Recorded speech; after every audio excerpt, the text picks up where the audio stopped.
what are the best 7 super e-bikes for 2022?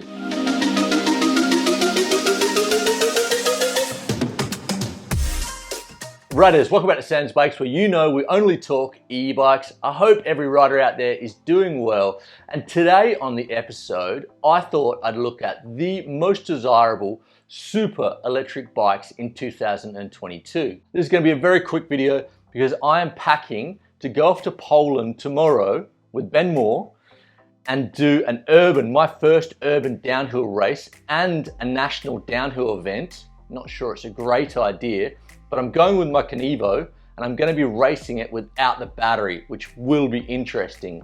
And let's thank the sponsors, Insta360, making the smallest action camera on the market, Shorby making the best electric mountain bike tires on the market in my opinion, and the new sponsor Quadlock, making smartphone cases and holders for your mountain bike, for your office, for your car, for your boat, pretty much everything in between. And the legends at Quadlock are giving Sam's Bikes riders a 10% discount at checkout. And before we crack on to the best 7 superlight e-bikes, if you're having trouble buying that next e-bike or you want to research it more, we have you covered. samsbikes.net is the first sophisticated bike finder on the internet. It's the only one.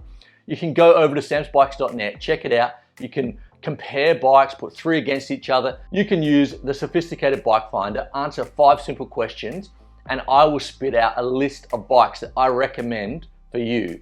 It really is awesome. It's definitely worth checking out. And riders, let me know what you think of it because a lot of hard work went into this. And riders, got a massive favor to ask. If you have not subscribed to Sam's Bikes, please do so. Share it with like-minded people. It really does help out. And we do drop 1 or 2 videos a week on electric mountain bikes. So if you don't want to miss out that content, smash that subscribe button. So what is a super e-bike? Well, if you're a fan of the channel, you'd know every couple of months I do my list. Top trail bike, top enduro bike, and today is the top super e-bike. And for me, a super e-bike, I think the bike industry is following the car industry in a way. So a supercar is something like a Lamborghini or a Maserati, and a super e-bike is, for me, something that is crazily engineered, crazily expensive, and an absolute head turner out in the trail, and an envy of all your friends that, you know, everyone's gonna want that bike. So that is a super bike to me. And these are the 7 e-bikes that really stand out. Number 1, Uno Boss. And this bike was dropped about 2 weeks ago. And it is an absolute sensational looking super e-bike. It's made here in Spain, in Barcelona, by César Rojo. César is an ex-World Cup racer and an amazing designer. So not only does this bike look good, I'm sure it would ride amazingly. So we're rocking 170, 160 suspension, rolling on mullets, Bosch Gen 4, 750 watt battery, dripping in carbon, Fox gold bling, and weighing in only 22.7 kilos in an S2, which is kind of a large. Available in 3 sizes and 1 model, and that is 10,000 euros. Okay, that is a lot of money, but for a super e-bike from a boutique brand, you know, that no one's really gonna have out in the trails, or you probably won't see many of them, and it's dripping with like the best parts available, and a 750 watt battery, Bosch Gen 4, amazing geo numbers. I don't think it's that expensive, and I would love to test this beast. Number 2, Kels Theos. The Theos had to make the list because this bike is made by robots out of thermoplastic. I love the look of this bike. I love where it's pushing the industry, and I really love the low standover height, super aggressive geo numbers. I really want to test this bike, and it's actually not badly priced. I think about 8,000 or 9,000 euros. And the weight's pretty good as well. I think it's coming in at 22.5 kilos and a 725 watt battery. I love where this is pushing the industry, definitely moving forward. I'd love to test this bike. If you want to know more information, Rob actually dropped a banging review a couple of weeks ago, so check that out. Number 3, Pole Volmer, I think is how you say it. What an absolutely beautiful looking e-bike. CNC machined, 190 front and rear travel. Bosch Gen 4, 750 watt battery, rolling on 29s. It's available in gold, silver, and in a frame kit or in a complete bike. I love the look of this bike. If I lived in the Alps or somewhere massive, I think 190 is a bit too much for me in Spain, but this bike is an absolute weapon. I'm not saying it's super enduro, this is a downhill sled. Number 4, Specialized Kinivo SL. The Kinivo had to make the list. This bike is coming in at 18 kilos with a 320 watt internal battery and a 35 Newton meter e-bike motor, 18 kilos. And if you look at like the competitors like Santa Cruz or Canyon, their latest enduro without a motor, without a battery, are coming in at 16 kilos.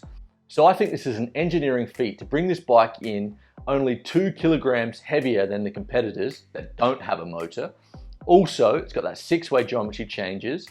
Also, it's got a 6-bar FSR suspension with 170 at the front and back.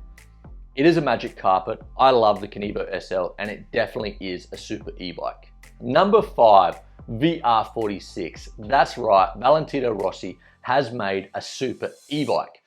I'm not sure how much the doctor actually had to do with making this bike himself, but he definitely has some great engineers around him. The geo looks spot on. We're rolling mullets. We've got 160, 170, full carbon frame, Bosch Gen 4, 750 watt battery. And what makes this a super e-bike is he will be doing a limited edition run, which there will only be 46 released to the market, and he'll be signing them himself. And that model is an absolute killer spec, and it is a beautiful looking bike, and it had to make the list. Number 6, G1 e-box from Nicola. That's right, riders. This bike has internal gears and a carbon belt drive running it. So it's definitely a super e-bike and definitely a head turner. The G1 is rolling on mullets, 160 mils of travel front and rear, Bosch Gen 4, and a 750 watt battery. Absolutely killer spec, and I'm loving to see the internal gears there. I'd love to try this bike, and it's actually for what you're getting not that expensive. Sub 10,000 euros, and you are getting a super e-bike. Number 7, EFans from Alitech. This bike has to be, for me, the best looking e-bike on the market. It looks like a fighter plane. Like, I absolutely love the look of this bike. Low standover height, aluminium, CNC aluminiumed. Like, and this is the most expensive e-bike on the list at 16,000 euros. Not sure how many they're selling of this, but it kind of reminds me of some old school, like a Powerlight BMX back in the day. The aluminium work looks amazing. It does have a Shimano EP8. You can get a 500 or a 630 watt battery. I'd like to see a 720 coming with the EP8, but killer spec. Not sure how many they're going to sell of these, but I think this bike is the best looking frame on the market, and it will probably be a collector's item in the future, and it is definitely a super e-bike. So riders, that's it for me. A very quick video. Off to Poland tomorrow for my urban downhill, my downhill race. Not sure it's a great idea. Epic videos will be dropping next week. More sort of blog style. I'm excited to change things up a little bit because it has been noted my channel is getting a little bit too commercial, but right, this is my full-time job, so I try and keep it real the whole time. All these 7 super e-bikes look like absolute beasts, but for me, probably the absolute standout, the one that I really would want to try, would be the Uno Boss. Like, it's just been released. It looks amazing. It's not too far away from me, so I might be able to get over there to Barcelona and test ride it. I have emailed them. Let's see if they reply. And more importantly, riders, if you were buying a super e-bike right now, today, which one would it be and what have I missed off the list? Put it in the comments. And riders, you know it, if you have not subscribed to Sam's Bikes, please do so. Share it with like-minded people. It really does mean a lot, and it does help out with those algorithms on YouTube. And stay safe out there, and I'm going to see you next week.